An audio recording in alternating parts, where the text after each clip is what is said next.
I'm Delia Ephron, and you're watching Fem-nominal TV.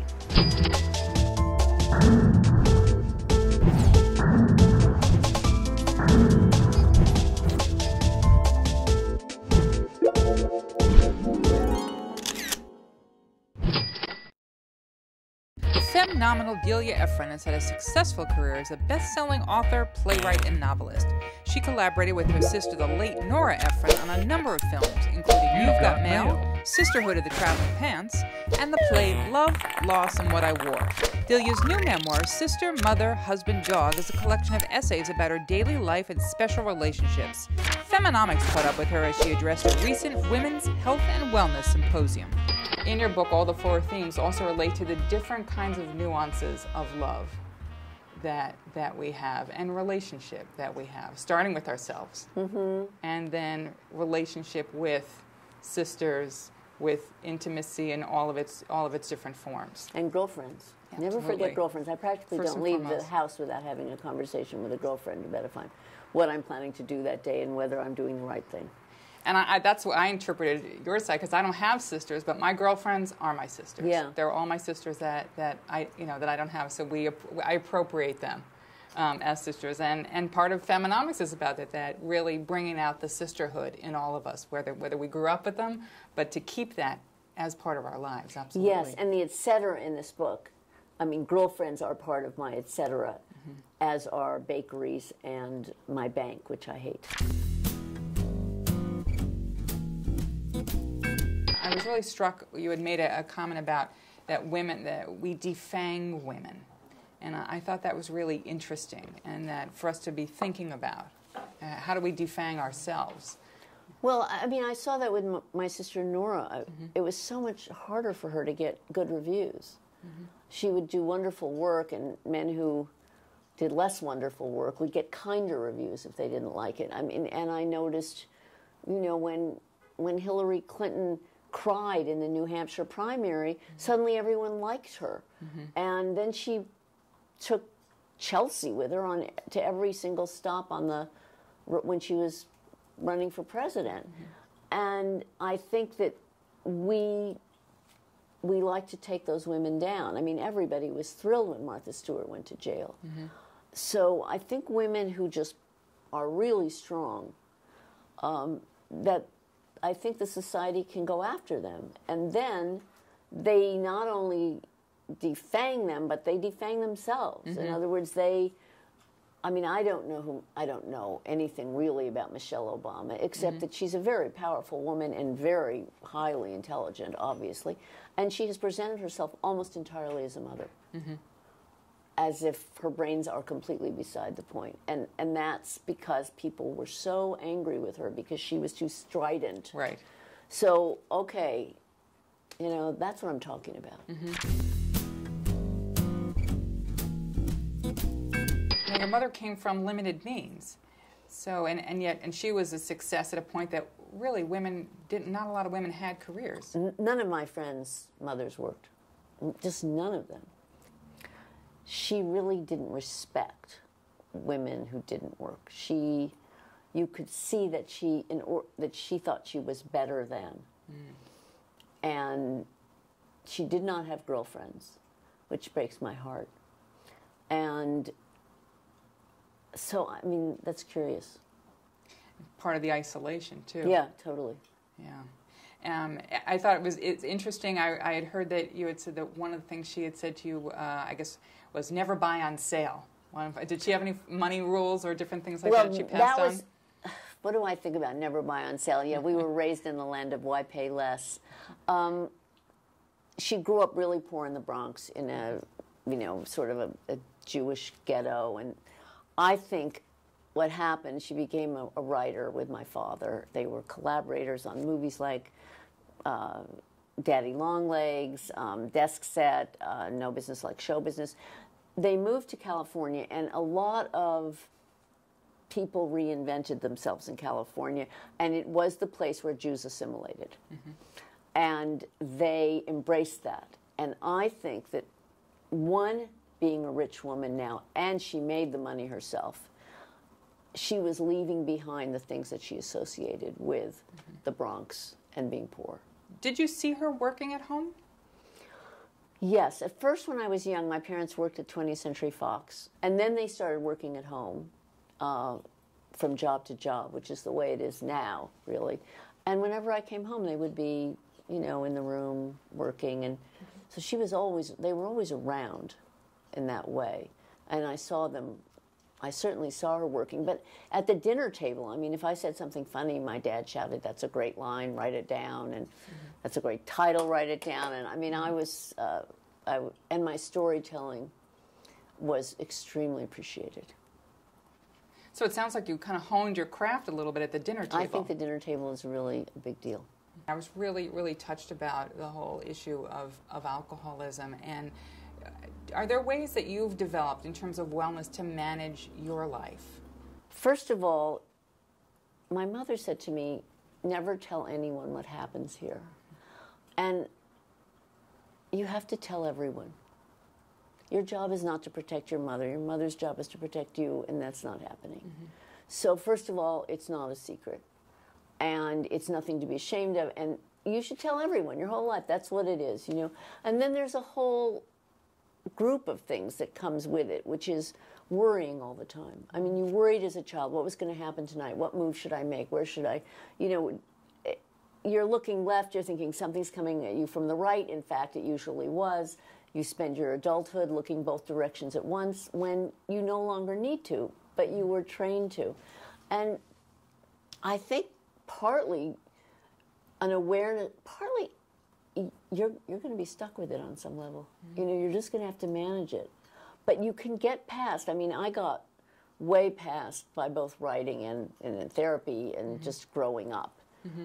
And I think in becoming the writer I was, sort of feeling good about myself, I got through a lot of the stuff about deprivation, wanting mm-hmm. to deprive yourself. One of the biggest things you have to learn is that you can't fix things. And you sort of, as a child, you keep trying and you keep trying, and as adults, you're always trying to fix your friends, your children, your husband, mm-hmm. everything. And part of what you learn there is that you can't fix things, and you have to let it go. And I think that's a huge thing. I think it's so important what you're touching on in terms of secrets and understanding that, the limits of our control. Mm-hmm. And also to come to a place of our own wellness. I know in dealing with some of my things growing up, I recognize that my parents gave me everything that they had to give. And it was just what they had or what they didn't have. It wasn't that they were looking to deprive me, it's just what they had. Yeah. And to recognize that, and that way you can really move on and create your space. Yeah, one of the amazing things was that my mother gave me a fantastic sense of destiny. She believed we would all be writers. She believed that at a time when nobody had a mother that worked, who believed their daughters should have careers. I mean, I got so much of the strength that I had because of her. And I mean, alcoholism is an illness. And even though I think you have to forgive, mm-hmm. because her life was so difficult. But nevertheless, it's complicated, but you have to forgive because she didn't mean to be like that.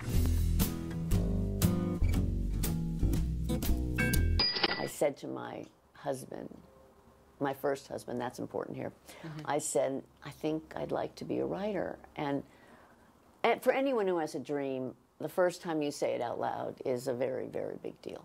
So he said, I don't want you to be a writer. And I said, why? And he said, I don't want you to be famous. Suppose you become famous. So I said, this is really sad. I said, I promise I won't be famous. Oh.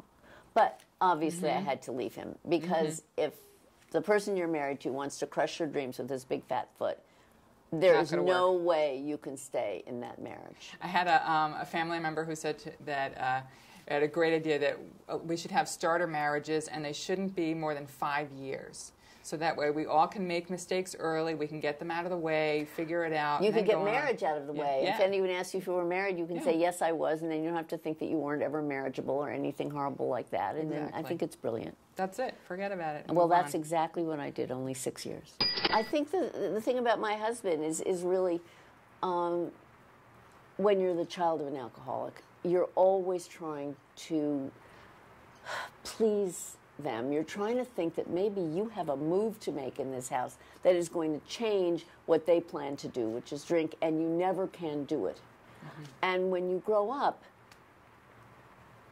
I mean, it means that, in a sense, you're not being protected by your parents, and you're trying to always get something from them that they won't give you, all right? And then you grow up, and that plays out again in your life. You find men, or even just girlfriends, who don't give back in the same way. You have an antenna for it. And part of really finding my husband was actually getting completely past that and meeting a man that was extremely loving. And to me, it's almost the achievement of my life, because I was not primed for that. I was primed to be a writer, but I was not primed for love. So I think that was a big thing. Dogs are magical, and having a dog turned me into a nut. I mean, that I just want to say, because I've actually had a pet psychic over to the house. And so it just started me on this insane journey. And I don't mean I believe in pet psychics. However, this particular pet psychic told me that my dog was worried about my left thigh. And I had had something taken off my left thigh a couple of days before. It turned out to be fine, but I was waiting for a biopsy, and it was under my my jeans. There was no way she could have known. And believe me, I did not think that my dog Honey knew. I mean, my dog Honey, I always thought, like, if I slipped in the shower, she would just be wondering where lunch was. I don't think she would be, trying to use the phone or anything. So, I mean, all I can say is that having a dog changes you. It makes you a completely different person, much in the way I think having children turns you into a fool in certain ways, a fool for love. And we close on a hopeful note for the next generation. I think it's very frustrating, I find almost enraging, that we tell women that we can be out there, have careers, and yet still society keeps women at a second tier. Yeah, we're lieutenants, we're ladies in waiting. But I actually have a lot of hope for the younger women. I think I'm really impressed with the fact that they get out there. And I think sports helps, actually. I think sports is great. I actually really regret that we didn't have great sports when I was a kid, because I was a real tomboy, and I would have loved to do sports. Yeah. Any advice to them, or can you tell us about your next chapter? Well, I mean, part of what this book is about is sharing and connecting. And I always think if you read it and you see how someone else has moved from one place to the next, because life has changed in many ways, and my gosh, the way we communicate has changed, and the internet and technology and everything. But emotionally, I don't think it's changed very much at all. I see women doing just what I did in my 20s, going on gigantic walkabouts and not wanting to confront their futures. And I mean, so I think that you can always read, I mean, I have knowledge to impart. That's one of the gifts of being OLD. So, I like to do that. I think it's important. I think it's important to help people fly, to mentor. That's a wonderful way to put it. Thank you. Thank you very much, Delia. Thank you. Oh, that's all right. She is all the money tonight. All the money tonight. They call me Lucky, said lucky thing is I never give up.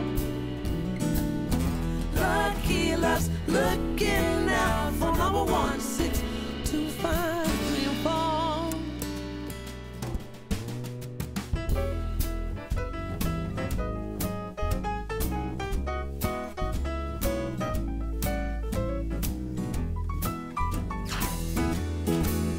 All the money tonight. See you next time, right here on Fem-nominal.